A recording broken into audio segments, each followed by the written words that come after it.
کی دفعات ہیں وہ قوانین کالعدم ہو جائیں گے، منسوخ ہو جائیں گے،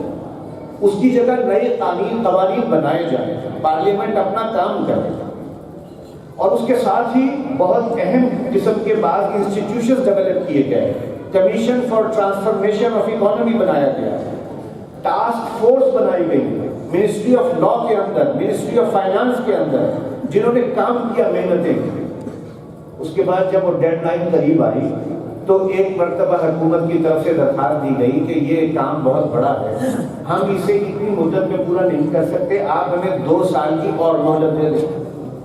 وہ 2 سال کے بجائے کورٹ میں 1 سال کی مدت دی، ٹھیک ہے آپ 1 سال اور لے لیجیے، لیکن اس کے دوران یہ تمام نئی قانون سازی آپ کو کرنی ہوگی، نئے طریقے، نئے جو اس کے لیے اسٹیچوٹس ہیں وہ ڈیولپ کرنے پڑیں گے،